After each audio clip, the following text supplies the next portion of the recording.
¿Creen ustedes en la palabra perfecto? Yo solía creer.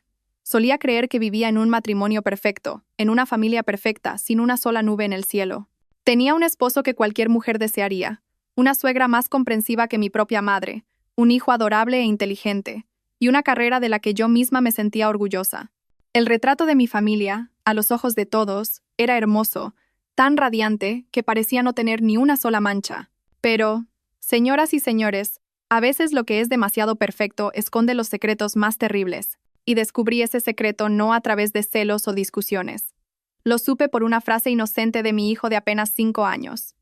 Una frase que desgarró para siempre el telón de terciopelo de una felicidad fingida.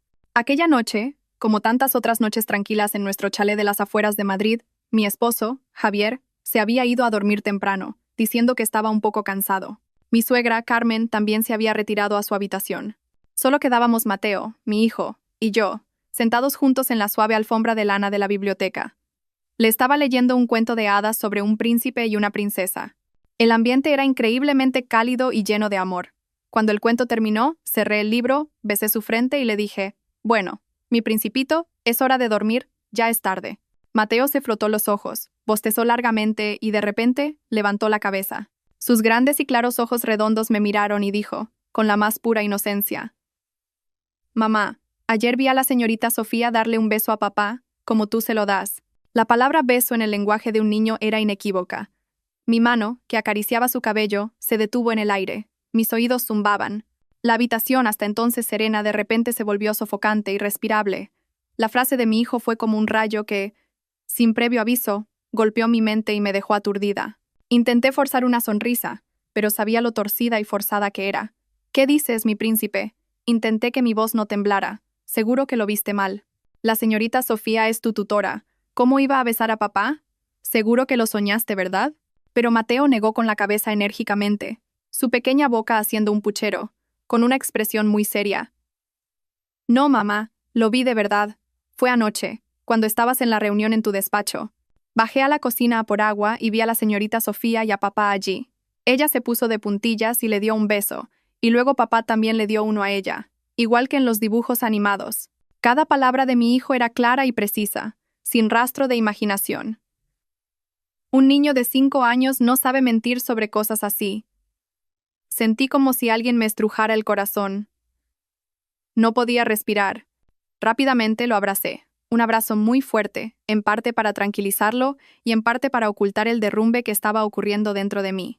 Ah, seguro que es porque la señorita Sofía quiere mucho a papá. Por eso le dio un beso en la mejilla, cariño. Como yo te los doy a ti. No es nada, mi niño. Venga, vamos a dormir. Lo levanté en brazos y lo llevé a toda prisa a su habitación. Lo arropé, le canté una nana, pero mi cabeza era un caos. La imagen de mi marido y la joven tutora, su beso furtivo en la cocina, todo daba vueltas sin parar. La intuición de una mujer, una vaga inquietud que había intentado ignorar durante mucho tiempo, resurgió con una fuerza abrumadora. Mi mundo perfecto acababa de sufrir una grieta. Una grieta muy pequeña, pero suficiente para saber que bajo esa hermosa fachada se estaba formando una tormenta silenciosa. Para que entiendan por qué la frase de mi hijo me derrumbó de esa manera, permítanme contarles la historia de mi vida, aparentemente idílica. Me llamo Elena, tengo 35 años y soy la fundadora y directora de una marca de moda bastante conocida en España. No nací en cuna de oro. Todo lo que tengo hoy lo construí con mis propias manos, con sudor, lágrimas y muchas noches sin dormir. Quizás porque había pasado por tantas dificultades, una vez que alcancé el éxito, anhelaba algo increíblemente simple, un hogar familiar. Y pensé que lo había encontrado cuando conocí a Javier. Él era un talentoso y elegante director de marketing, cálido y atento. Lo que me enamoró de él fue que no se sintió intimidado por mi éxito. Dijo que amaba a la persona que yo era, mi fuerza y mi determinación. Siempre fue mi apoyo incondicional. El hombre dispuesto a estar detrás de mí para respaldar cada una de mis decisiones. Tuvimos una boda de ensueño y un hijo adorable, Mateo. Mi vida en ese momento era verdaderamente plena. Tenía mi carrera, un esposo comprensivo y un hijo bueno. Después de que mi suegro falleciera prematuramente, traje a mi suegra Carmen a vivir con nosotros para poder cuidarla mejor. Mi suegra era una mujer increíblemente comprensiva. Nunca interfería en mi trabajo, siempre me animaba, me cuidaba y se enorgullecía de mí, presumiendo ante todo el mundo de su exitosa nuera. Me trataba mejor que si fuera su propia hija. Pensé que no podía pedir nada más. Mi vida transcurría en paz y felicidad. Hasta que, hace unos 6 meses, apareció Sofía. Ese día, mi suegra llegó a casa inesperadamente con una joven. Nos la presentó como Sofía, la hija de una querida amiga suya del pueblo que había fallecido. La chica acababa de empezar la universidad en Madrid. Su familia tenía dificultades económicas y estaba sola en la ciudad, sin nadie en quien apoyarse. «Me da tanta pena», me dijo Carmen con voz compungida. «¿Qué te parece si la dejamos quedarse en casa un tiempo, hija? Total, la casa es grande. Sería una buena obra, y además es muy lista. Podría ayudar a Mateo con sus estudios». Al ver a la joven, con su figura delgada, sus grandes ojos inocentes y su ropa sencilla, de pie tímidamente en la puerta, acepté sin dudarlo. Yo también había pasado por tiempos difíciles. Entendía lo que era sentirse perdida en una ciudad extraña. Y así, Sofía se convirtió en un miembro de nuestra familia, como huésped y como tutora de Mateo. Desempeñó su papel a la perfección. Era educada, trabajadora y cuidaba de Mateo con esmero. Tanto mi marido como yo le cogimos mucho cariño. No tuve la más mínima sospecha. La veía como una hermana pequeña. Pero ahora, después de las palabras de mi hijo, empecé a atar cabos. Recordé las veces que volvía tarde del trabajo y encontraba a Javier y Sofía charlando animadamente en el salón. Recordé las extrañas miradas que intercambiaban cuando pensaban que no me daba cuenta. Recordé también las veces que mi suegra, de forma muy casual, creaba oportunidades para que estuvieran a solas. «Javier, quédate en casa y lleva a Sofía a comprar unos libros para Mateo. ¿Quieres? Elena y yo vamos al supermercado un momento». «Oh. Esta noche Elena tiene una cena de trabajo y volverá tarde. Cena tú con Sofía, no la esperéis». Todos esos detalles, que antes consideraba muestras normales de afecto, ahora aparecían como las piezas de un complot bien orquestado. Un escalofrío me recorrió el cuerpo. ¿Sería posible que la perfección en la que vivía fuera solo una obra de teatro? ¿Sería posible que mi marido y mi suegra, las dos personas en las que más confiaba, estuvieran conspirando juntos para engañarme? Un plan para descubrir la verdad comenzó a gestarse en mi mente. Sabía que tenía que actuar, pero con suma cautela. Si esta historia les parece intrigante y digna de ser seguida, no duden en pulsar el botón de suscripción, dar me gusta y compartir para darnos más motivación. ¿Qué hará Elena para desenmascarar la verdad? ¿Y cuán terrible será el secreto detrás de la relación de su esposo, su suegra y la joven tutora? Nos vemos en la próxima parte. En la parte anterior, una frase inocente de Mateo sembró en mi corazón, el de Elena, una semilla de duda que agrietó el cuadro hasta entonces perfecto de mi familia. Pero, para que comprendan la magnitud de aquel shock, permítanme volver a pintar con más detalle esa supuesta vida de ensueño que una vez tuve. Era una imagen que cualquier mujer envidiaría, una plenitud que yo misma creí que duraría para siempre. Mi empresa de moda crecía sin parar, convirtiéndose en una marca reconocida no solo en España, sino también con presencia en el mercado internacional. Estaba ocupada, bajo presión, pero nunca me sentí sola, porque detrás de mí siempre había un hombre, Javier, mi marido. Nuestro amor, después de 7 años de matrimonio, no se había desvanecido. Él mantenía la costumbre de traerme un vaso de agua tibia cada vez que trabajaba hasta tarde. Recordaba el aniversario del día que nos conocimos y siempre me sorprendía con pequeños detalles románticos. Javier no solo era un esposo atento, sino también un padre maravilloso. Todas las tardes, era él quien recogía a Mateo del colegio, y jugaba y le leía cuentos con una paciencia infinita. La imagen de padre e hijo juntos en nuestro pequeño jardín era el mejor bálsamo para mi alma, borrando todo el cansancio de un largo día. Además, era mi mano derecha en la empresa. Como director de marketing, había desarrollado junto a mí campañas exitosas que contribuyeron enormemente al crecimiento de la marca. Todos en la empresa nos admiraban. Decían que éramos la pareja de oro, una combinación perfecta entre una mente fría y estratégica y un corazón cálido y creativo. Estaba inmensamente orgullosa de él y de nuestra pequeña familia. Y la pieza que completaba esa perfección era mi suegra, Carmen. Si hubiera una elección para la suegra del año, estoy segura de que Carmen ganaría el primer premio. Desde que se mudó con nosotros, jamás interfirió en mi vida profesional o personal. Siempre decía, el trabajo de Elena es muy estresante. Como familia, debemos facilitarle las cosas para que pueda concentrarse. Me cuidaba mejor que mi propia madre. Cada mañana, un desayuno caliente me esperaba en la mesa. Cada noche, un baño de pies con hierbas aromáticas estaba listo para mí. Nunca se quejaba. Nunca pedía nada. Simplemente, desde un segundo plano, se ocupaba de toda la familia. Presumía de mí sin disimulo. Cada vez que venían sus amigas me sacaba a relucir. Esta es mi nuera. Es brillante, talentosa. Ha construido un imperio ella sola. Mi Javier tuvo la suerte de 3 vidas al casarse con ella. Esas palabras, señoras y señores, valían más que cualquier regalo caro. Me hacían sentir amada, reconocida, y me daban aún más motivación para seguir adelante. La consideraba mi propia madre, le confiaba todo. Y entonces, cuando Sofía apareció, ese cuadro perfecto pareció adornarse con un toque de bondad. Carmen la presentó como la hija de una querida amiga suya del pueblo que había fallecido, con una situación familiar muy precaria. Al ver a aquella estudiante de primer año, pequeña, de ojos claros y tímidos, no dudé en abrirle las puertas de mi casa. Sofía no defraudó nuestra confianza. Se presentó como el modelo de la inocencia y la gratitud. Cuidaba de Mateo con esmero, le enseñaba pacientemente a leer y jugaba con él. Con el resto de la familia siempre era respetuosa y servicial. Hacía las tareas de la casa en silencio, sin que nadie se lo pidiera. Le cogí un gran cariño, le compré ropa nueva, libros, y la traté como a una hermana.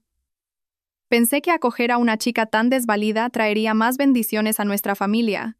Estaba completamente sumergida en esa felicidad plena, en ese cuadro perfecto del que yo era parte.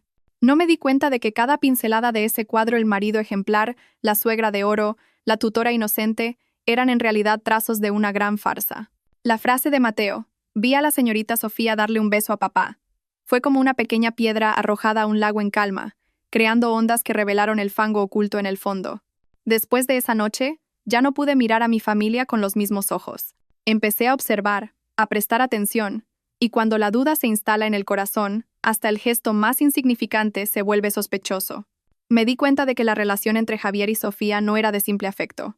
Había miradas extrañas, roces de manos accidentales que duraban más de lo necesario. Cuando yo estaba presente, mantenían una distancia prudente, pero en cuanto me daba la vuelta, buscaban la forma de acercarse.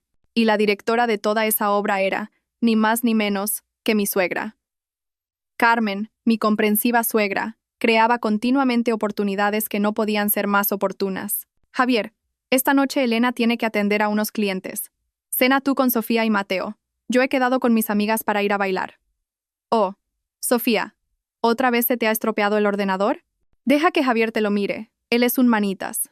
Siempre encontraba la excusa perfecta para dejarlos a solas. Su puesta en escena era tan sutil que, si no fuera por las palabras de mi hijo, jamás me habría dado cuenta. Mi corazón se encogió de dolor. Resulta que todo el amor y el orgullo que me profesaba eran falsos. Decidí ponerlos a prueba. Para confirmar mis sospechas, tracé un plan detallado. Le dije a mi equipo de asistentes: preparen un viaje de negocios urgente a Singapur para mí, con una agenda repleta de reuniones inaplazables. Todo, desde los billetes de avión y la confirmación del hotel hasta los correos electrónicos con los socios, tenía que parecer real. Esa noche, durante la cena, anuncié mi viaje. Este fin de semana tengo que ir a Singapur 3 días, dije, con un tono algo cansado. Un socio ha solicitado una reunión urgente de última hora. No se puede posponer. Es un viaje tan repentino. Mateo se queda a vuestro cargo, mamá y Sofía. Miré de reojo sus reacciones y lo vi. Vi un destello de alegría, muy breve y rápidamente disimulado, en los ojos de los 3. Carmen se apresuró a decir: oh, hija, no te preocupes por nada y ve tranquila. Mateo tiene a su abuela, a su padre y a Sofía para cuidarlo. El trabajo es lo primero. Javier también se mostró comprensivo. Ve tranquila, cariño. No te preocupes por nosotros. Cuídate mucho en el viaje, ¿vale? Sofía simplemente bajó la cabeza, pero vi como una leve sonrisa se dibujaba en sus labios. Habían mordido el anzuelo. Mi trampa estaba tendida. Ahora solo quedaba esperar a que comenzara su función. Lo que no sabía era que la obra que estaba a punto de presenciar no solo contenía traición sentimental, sino también una conspiración cruel, un abismo de la maldad humana que jamás habría podido imaginar. El día que fui al aeropuerto, mi familia representó una despedida conmovedora y perfecta. Javier me abrazó fuerte, dándome todo tipo de recomendaciones, desde que me cuidara hasta que le llamara cada día. Mi suegra me metió un pequeño frasco de aceite de lavanda en el bolso, para los dolores de cabeza en el avión. Sofía se quedó a un lado, con los ojos llorosos. Vuelva pronto, señora Elena. La echaremos de menos a usted y a Mateo. Viendo su actuación sentí un frío glacial.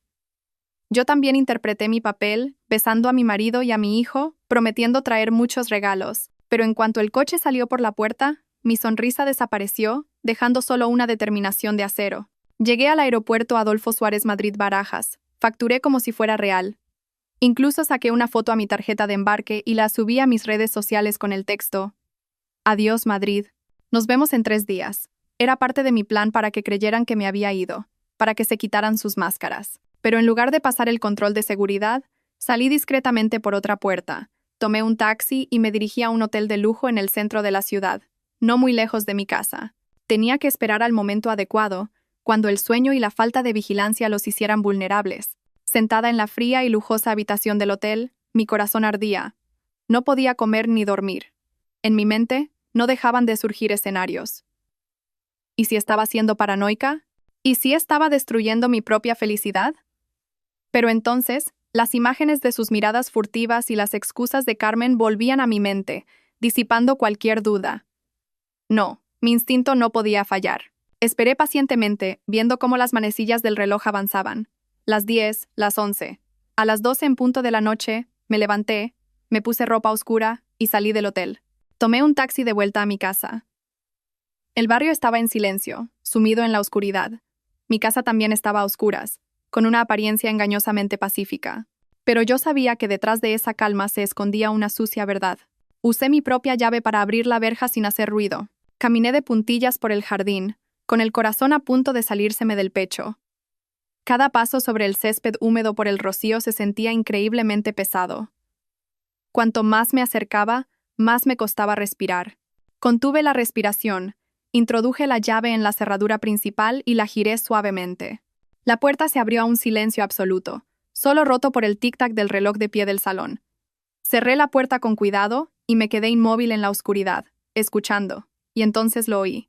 Desde el segundo piso, desde nuestro dormitorio, llegaban risas ahogadas y susurros. Mi corazón se encogió.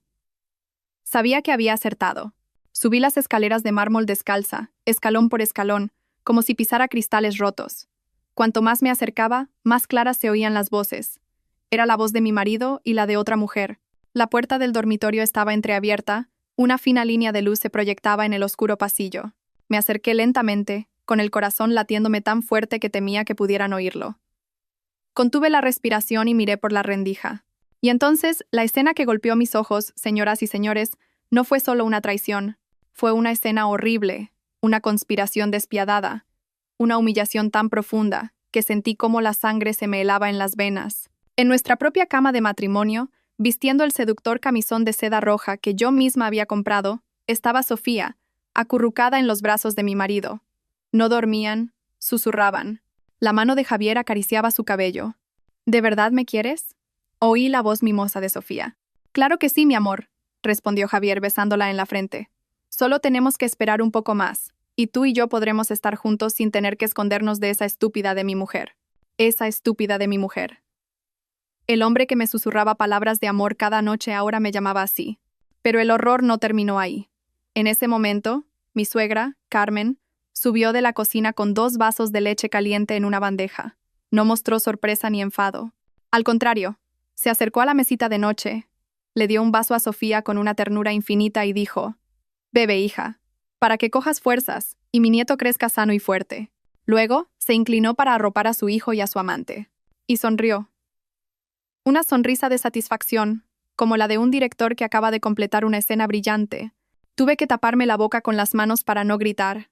Todo mi cuerpo temblaba, mi mente daba vueltas. Las 3 personas en las que más había confiado en el mundo, mi marido, mi suegra a la que veía como una madre, y la hermana pequeña a la que había acogido, habían conspirado para montar una obra de teatro perfecta, para engañarme y pisotear mis sentimientos. Toda mi felicidad, toda mi plenitud, era una farsa. Yo era solo una tonta, una marioneta en su función. El dolor ya no era de celos, sino el colapso de todo un mundo. En ese momento de horror, al presenciar la verdad más cruda y sucia, casi perdí la razón. Quise entrar, volcar esa cama, gritar, maldecir, exponer las verdaderas caras de esas 3 personas repugnantes. Quería que el mundo entero supiera cómo me habían tratado, pero entonces mi hijo, que dormía plácidamente en la habitación de al lado, me trajo de vuelta. Su respiración acompasada, que se oía por la rendija de la puerta, fue como un chorro de agua fría que apagó el fuego de mi ira. No podía montar un escándalo. No podía dejar que mi hijo presenciara una escena tan terrible.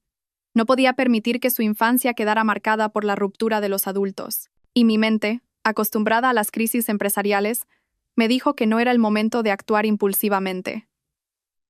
Si los confrontaba ahora, ¿qué harían? Lo negarían. Javier diría que le tendieron una trampa. Sofía lloraría diciendo que la obligaron. Y Carmen, con su talento para la actuación, volvería a interpretar el papel de suegra sufridora que intenta mediar. No conseguiría nada, salvo una pelea a gritos, una satisfacción momentánea, y después estarían aún más alerta, ocultando mejor su conspiración. No, yo necesitaba más. Necesitaba que pagaran de verdad. Necesitaba un golpe final, irrefutable. El dolor extremo se transformó en una frialdad aterradora. Retrocedí en silencio, salí de la casa sin hacer ruido y volví al hotel como una sonámbula. No dormí en toda la noche, sentada en el frío sofá, esperando el amanecer. Ya no lloré más. En mi mente, un plan comenzaba a tomar forma. Me habían convertido en espectadora de su obra. Ahora, yo me convertiría en la actriz principal de la mía. A la mañana siguiente, calculé el tiempo a la perfección.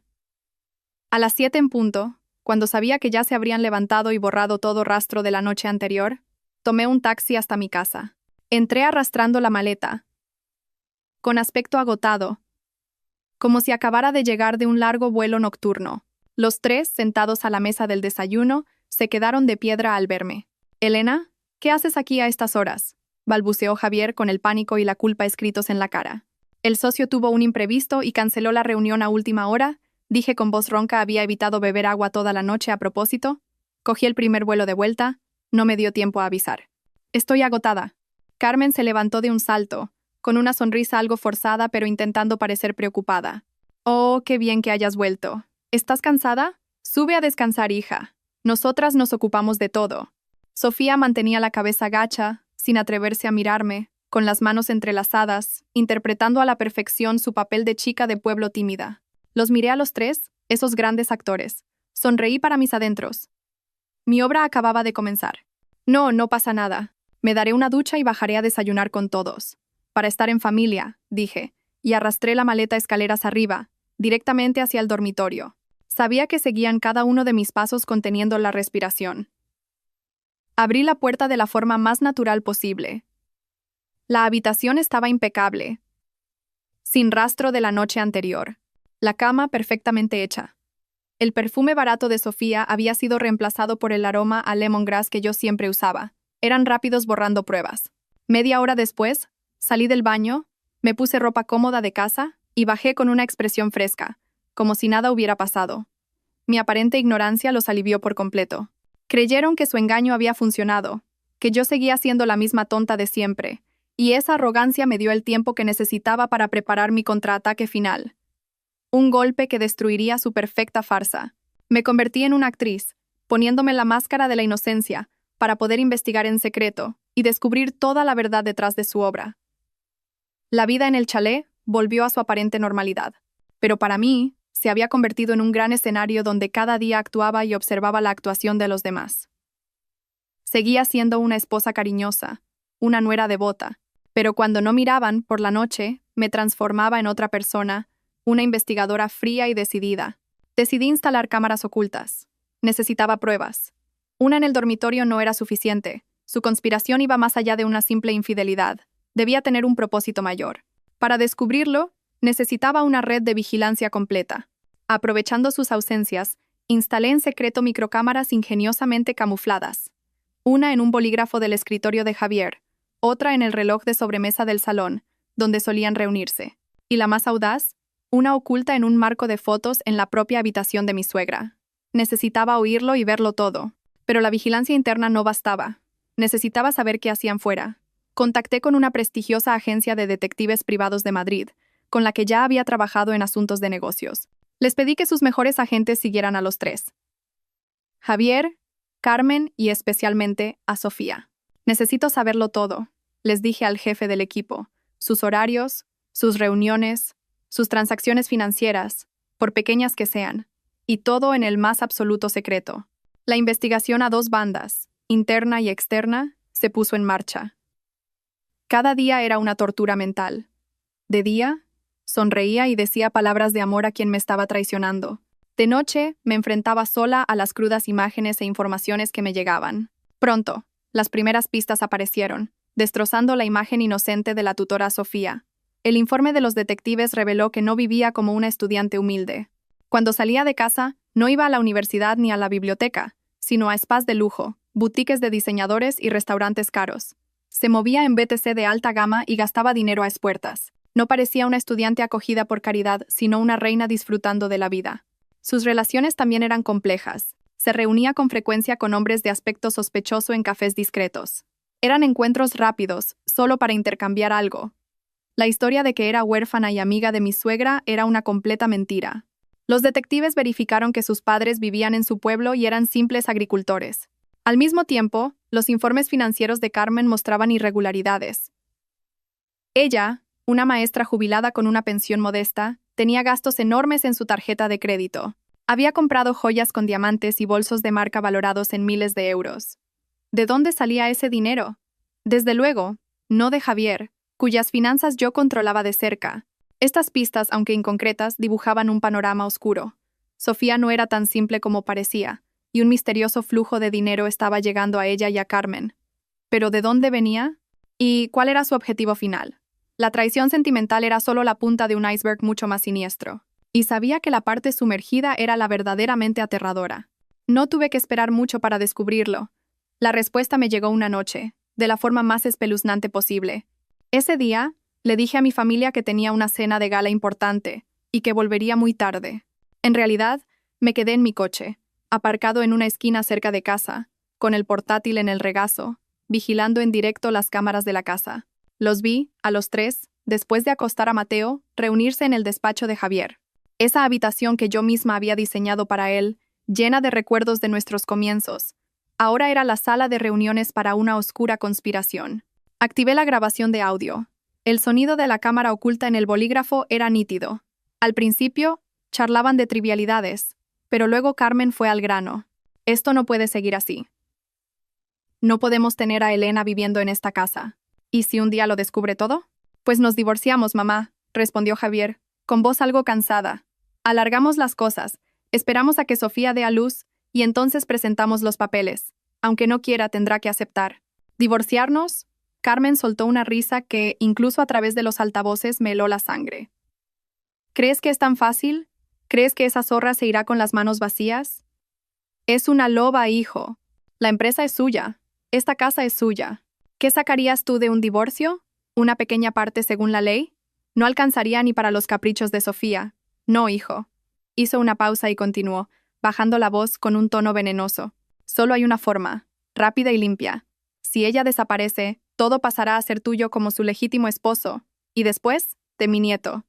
Mucho más limpio que un divorcio problemático con juicios y complicaciones. Escuché y sentí que mi corazón se detenía. Desaparece. Estaba hablando de mi muerte.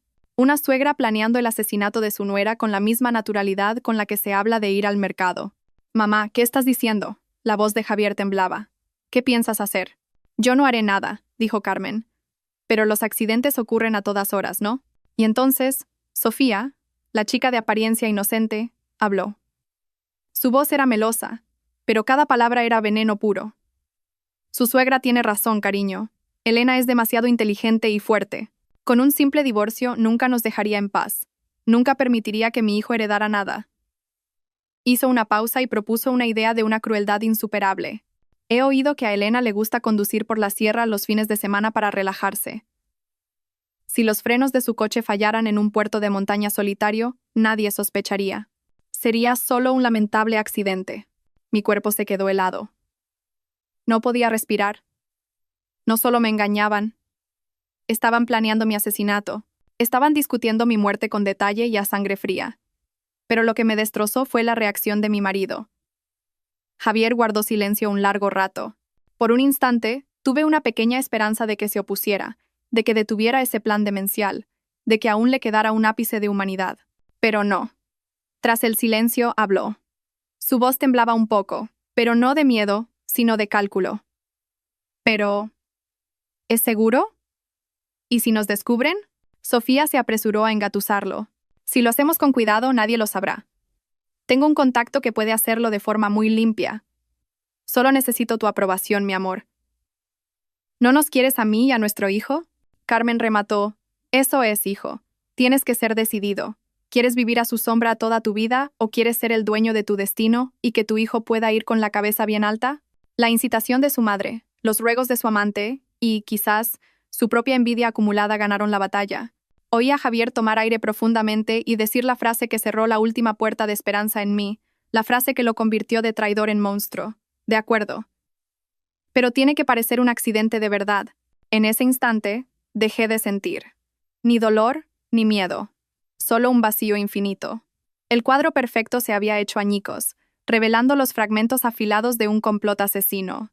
Sentí cómo se me aflojaban las piernas al escuchar una conspiración tan aterradora. Las 3 personas en las que más había confiado mi marido, mi suegra y la tutora a la que acogí, no solo me traicionaban, sino que planeaban mi muerte a sangre fría para quedarse con el patrimonio que tanto me había costado construir.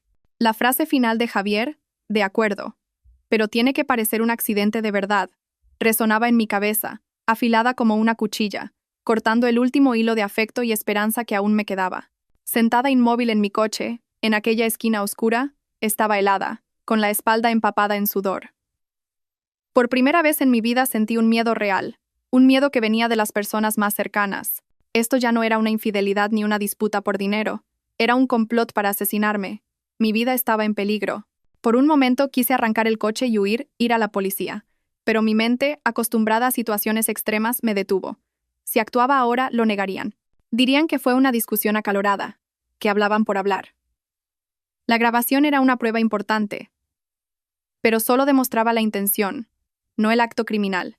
Para desenmascararlos de forma irrefutable, para que la ley los castigara como merecían, necesitaba más. Necesitaba pruebas de la acción. Necesitaba pillarlos con las manos en la masa. Una decisión audaz y extremadamente peligrosa se formó en mi mente.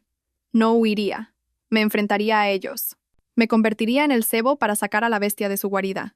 Lo primero que hice esa misma noche fue guardar la grabación en múltiples lugares seguros. Una nube encriptada, un correo secreto y un diminuto USB que siempre llevaba conmigo. Sabía que ese video era mi seguro de vida, mi única arma. Si algo me pasaba, se enviaría automáticamente a mi abogado y a la policía. Una vez asegurada la prueba, comencé el siguiente acto de mi obra. A la mañana siguiente seguí sonriendo, saludando y preparando el desayuno. Pero por dentro, ya no era la Elena dolida, sino una guerrera fría calculando cada movimiento en una partida a vida o muerte. Mirar sus caras sonrientes y falsas me producía un asco infinito.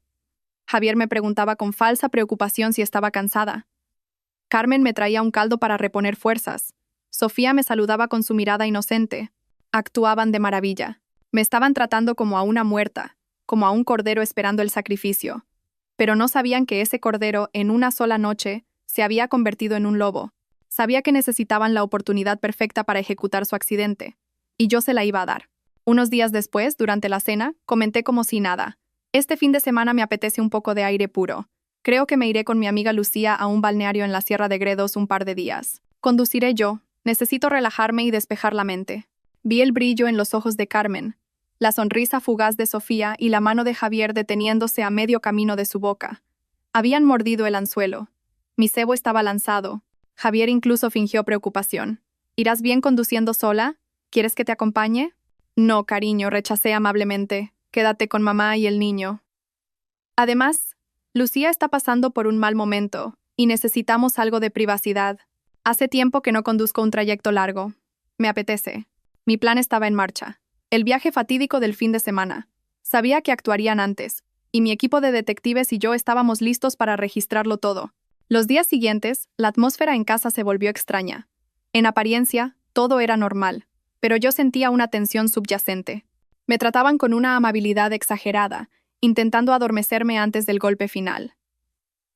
Cuanto más actuaban, más asco me daban. Mientras tanto, mis detectives trabajaban sin descanso. Me informaron de que Sofía se había reunido en secreto con un hombre de aspecto sospechoso en un taller mecánico de las afueras. Intercambiaron una pequeña bolsa. Sabía que era la herramienta para su plan. Llegó la noche del viernes, la víspera de mi viaje. Dije que me iba a dormir pronto para estar descansada, pero en realidad me encerré en mi despacho, con los ojos pegados a las pantallas que mostraban las imágenes de las 4 cámaras de seguridad que había instalado en el garaje. Una apuntaba directamente a mi coche. Otra abarcaba todo el espacio. una en la entrada y una microcámara bajo mi propio coche, apuntando directamente al sistema de frenos. El tiempo pasaba lentamente. Las 11, las 12, la casa estaba en silencio. Empecé a ponerme nerviosa. ¿Y si se habían dado cuenta de algo? A la 1 de la madrugada, cuando ya empezaba a vencerme el sueño, la puerta que conectaba la casa con el garaje se abrió sigilosamente. Mi corazón se detuvo. Dos figuras entraron a hurtadillas.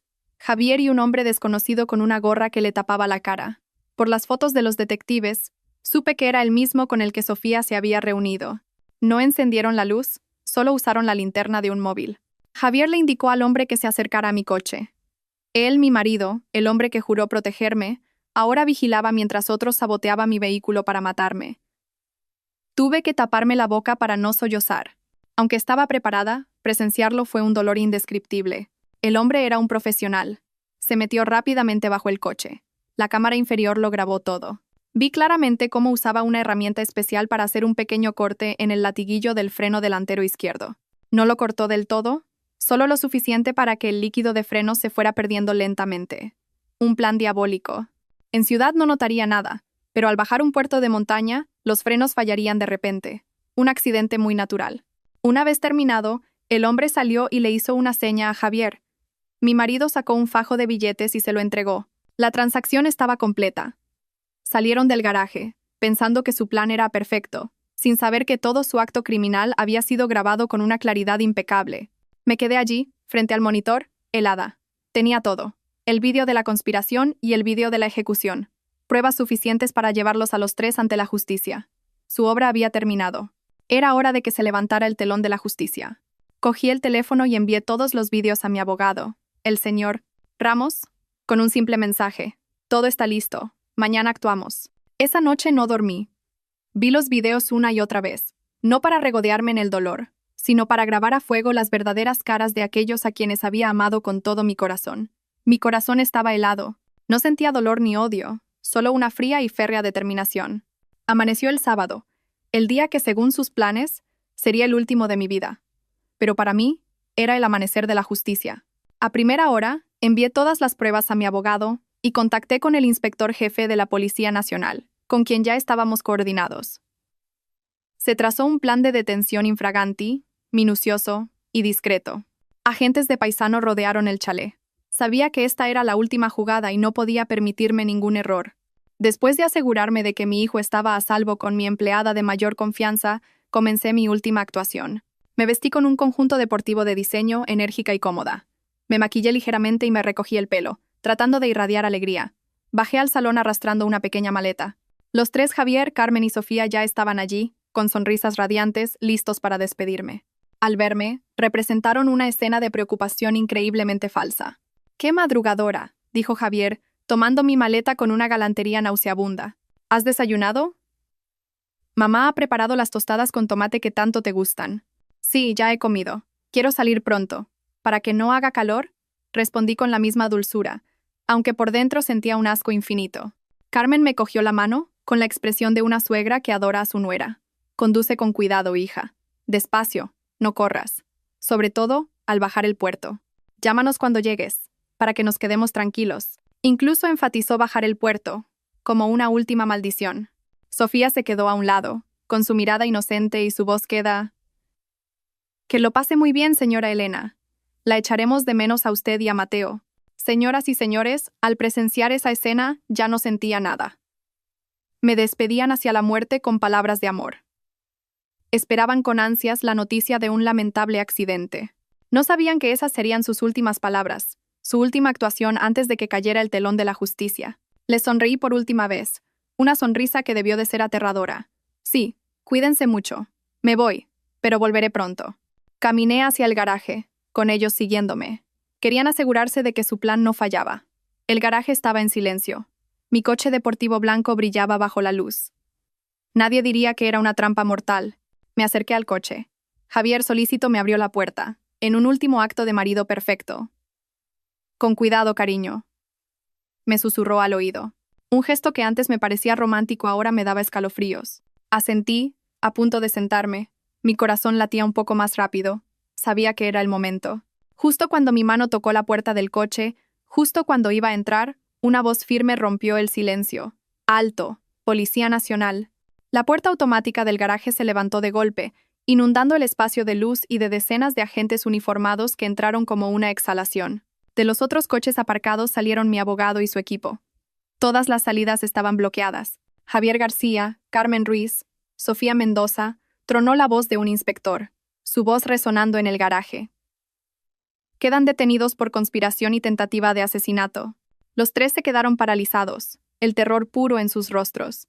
Todas sus sonrisas y máscaras desaparecieron, dejando solo un pánico absoluto. ¿Qué?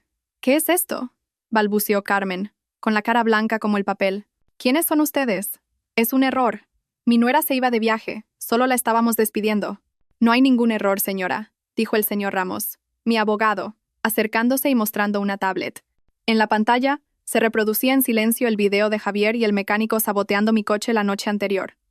Todo su acto criminal ha sido grabado. Y en cuanto a ese viaje, nunca existió. Al ver el video, Javier pareció quedarse sin fuerzas. Se derrumbó de rodillas, temblando y murmurando, «No, no puede ser». Sofía soltó un grito agudo, con los ojos desorbitados, y se desmayó. Solo Carmen, en su desesperación, intentó luchar, gritando como una fiera, «No, es una trampa. Es ella, Elena. Lo ha montado todo para destruir a mi familia». Me señaló con el dedo, pero ya nadie la creía. Su farsa había sido desmantelada de la forma más inesperada y humillante. Las frías esposas se cerraron en sus muñecas, poniendo fin a la terrorífica obra que ellos mismos habían dirigido. En la comisaría, el ambiente era opresivo, un marcado contraste con el lujo falso de mi chalet. Los tres fueron interrogados en salas separadas. Yo, como víctima y testigo principal, pasé horas con los investigadores, proporcionando todas las pruebas que había reunido. Cuando los juntaron para el primer careo, sus verdaderas personalidades quedaron al descubierto. Carmen, incluso después de ver el video, se aferró a su negación y comenzó su juego favorito: culpar a los demás. «Yo no sé nada», gritaba, con lágrimas en los ojos. «Ese video es un montaje. Elena nos tendió una trampa. Y lo de la conversación, solo bromeaba, estaba enfadada. ¿Quién no dice cosas que no siente?». Luego, señaló a Sofía. «Fue ella. Esa arpía sedujo a mi hijo. Ella le metió esas ideas en la cabeza para quedarse con nuestro dinero. Mi hijo es una víctima». Sofía, al verse acusada, explotó. Se acabaron la timidez y la inocencia. «Miente», gritó, llorando de rabia. «Fue usted quien me buscó. Usted me prometió una vida de lujo si le ayudaba a echar a Elena. Todo fue idea suya, incluso lo del accidente. Usted me dio el dinero para pagar al mecánico». Se volvió hacia Javier, suplicante. «Cariño, di algo. Diles que tú también me querías, ¿verdad?». Y Javier, el centro de toda la maldad, se vino abajo. No negó ni culpó a nadie. Con la cabeza gacha, confesó todo entre sollozos. Admitió su aventura, sus complejos, su envidia hacia mi éxito. Y lo más doloroso, admitió que fue su madre, Carmen, quien lo envenenó constantemente, diciéndole que yo lo despreciaba, que era una amenaza. Me dijo que si Elena desaparecía, todo sería mío, dijo con voz rota, que era la única forma de ser un hombre de verdad y no vivir a la sombra de mi mujer. Ella lo planeó todo, y yo fui demasiado cobarde para negarme. Su confesión lo dejó claro. Carmen era la autora intelectual, el cerebro de todo. No era solo por dinero, era por poder, por recuperar el control sobre su hijo. Su envidia la había convertido en un monstruo. La escena de acusaciones mutuas y la confesión tardía pintaron el trágico retrato de una familia autodestruida por la codicia, el egoísmo y la debilidad. Su obra había terminado, pero la tragedia de sus vidas apenas comenzaba. La confesión desesperada de Javier apuntó directamente a la verdadera mente maestra. Su madre, Carmen. Desenmascarada por su propio hijo y enfrentada a pruebas irrefutables, finalmente se derrumbó. Sentada en la silla de interrogatorio, ya no era ni una dama elegante, ni una suegra comprensiva, solo una anciana derrotada. Su confesión no fue de arrepentimiento, sino una justificación venenosa de sus actos. Admitió que desde el primer día que me conoció, aunque por fuera me elogiaba, por dentro me odiaba, me tenía envidia. Envidia de mi éxito, de mi fuerza, porque su hijo, su único orgullo, carecía de todo eso. Ella era demasiado brillante, dijo con voz monótona. Hacía que mi hijo pareciera débil a su lado. Se supone que el hombre es el pilar, pero en esa casa era al revés. Cada vez que oía a alguien elogiar al marido de Elena, sentía una puñalada. Tenía que ser la mujer de Javier. Relató su plan. Desde el principio intentó desgastarme con críticas y presiones, esperando que me rindiera. Al ver que no funcionaba, buscó un arma nueva. Necesitaba una nuera dócil, confesó. Una que supiera estar detrás de su marido, que me diera un nieto y a la que yo pudiera controlar, no una reina que se cree el centro del universo. Encontró a Sofía, vio su ambición tras su fachada inocente y le prometió una vida de lujos. Orquestó toda la farsa, dirigiendo cada movimiento de Sofía, desde ganarse mi confianza hasta seducir a Javier. Incluso admitió haber provocado pequeños robos en casa para crear caos y agotarme. Sobre el plan de asesinato ya no lo negó. Su voz se volvió helada. Un divorcio era complicado. Elena es demasiado lista. La mejor solución era que desapareciera de forma natural. Un accidente lo arreglaría todo. La empresa, el patrimonio, todo sería para Javier, y luego para mi nieto. Era un plan perfecto. Incluso confesó cómo manipuló a su hijo, inventando que yo le era infiel y que planeaba echarlo de la empresa. Su confesión lo reveló todo. La mente detrás de la conspiración era ella, motivada por la envidia y el ego herido de ver a su hijo superado por su esposa. Estaba dispuesta a matar solo por recuperar un falso prestigio. La confesión cerró la investigación, pero abrió otra tormenta, la de la opinión pública. La noticia se filtró y explotó en los medios. La historia tenía todos los ingredientes para un escándalo: amor, traición, dinero y un intento de asesinato. Los titulares sensacionalistas llenaron los periódicos y portales de noticias, pero junto a la indignación y el apoyo, surgieron teorías conspirativas. Algunos decían que yo no podía ser tan buena, que cuando el río suena, agua lleva. Otros especulaban que yo misma había montado todo para deshacerme de mi marido. Estos rumores empezaron a afectar a mi empresa. Sabía que tenía que actuar, no con una pelea en redes sociales, sino con un contraataque oficial y contundente. Organicé una rueda de prensa. No aparecí como una víctima llorosa, sino con un traje blanco, serena y fuerte. Quería que el mundo viera que, a pesar de la tormenta, seguía en pie. Comencé agradeciendo a la policía y al público. Luego dije, estoy aquí no para juzgar, pues de eso se encargará la ley, sino para contar la verdad como esposa, madre y mujer que depositó su confianza en el lugar equivocado. Mi abogado, el señor Ramos, presentó las pruebas clave. Un fragmento del audio donde planeaban el accidente, el informe pericial que confirmaba el sabotaje de los frenos y videos cortos de la intimidad de Javier y Sofía en mi propia cama. No mostramos todo, solo lo suficiente para destruir sus mentiras y acallar cualquier rumor. La sala de prensa quedó en silencio. Los periodistas pasaron del escepticismo a la conmoción y la indignación. La imagen pública de mi familia perfecta se hizo añicos, revelando la cara de la codicia y la maldad. La verdad clara y justa por fin había salido a la luz. Tras la impactante rueda de prensa, la opinión pública se volcó a mi favor. La presión social aseguró que el caso se juzgaría con la máxima severidad. Y entonces llegó el día del juicio, el día que no solo sentenciaría sus crímenes, sino también mi matrimonio y años de sufrimiento. La sala del tribunal estaba abarrotada. Yo, sentada en la bancada de la víctima junto a mi abogado, vestía un traje negro, con la mirada firme. En el banquillo de los acusados estaban ellos: Carmen, con el pelo encanecido y la mirada perdida; Sofía, consumida y cabizbaja; y Javier. Él me miraba fijamente, sus ojos llenos de un arrepentimiento que llegaba demasiado tarde. El fiscal leyó los cargos. Cada palabra un martillazo en el silencio de la sala. Cuando se proyectaron los videos como prueba, la indignación fue palpable. La defensa apenas pudo articular palabra ante la evidencia. En su turno de última palabra, Carmen y Sofía pidieron clemencia entre lágrimas. Pero fue la declaración de Javier la que me sorprendió. No pidió clemencia para sí mismo. Se levantó, se giró hacia mí y con una profunda reverencia dijo: «Señoría, no tengo excusas para mi crimen. He sido un marido terrible, un padre indigno y un cobarde. Acepto cualquier castigo. Mi única petición no es para este tribunal, sino para mi esposa, Elena. Sé que no tengo derecho, pero te lo ruego, no borres mi imagen por completo de la vida de nuestro hijo. Cuando crezca, por favor, dile que tuvo un padre que cometió un error imperdonable, pero que siempre lo quiso. Por favor, deja que sepa de mí, aunque sea a través de fotos. Es lo único, lo último que me atrevo a pedir». Sus palabras me dejaron helada. No pedía por él, sino por nuestro hijo.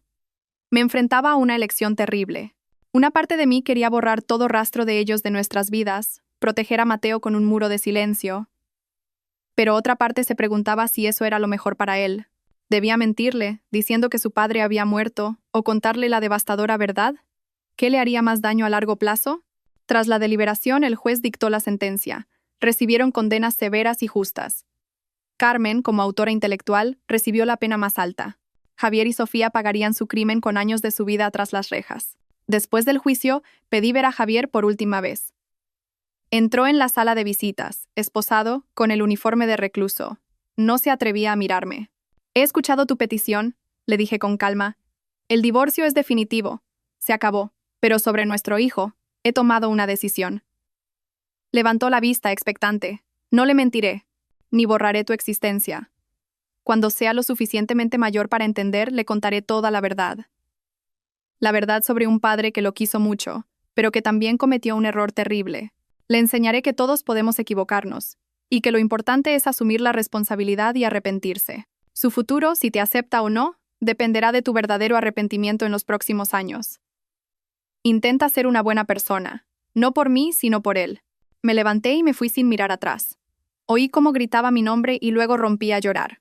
No le di mi perdón, pero le di una razón para cambiar. Y al hacerlo, también me liberé a mí misma.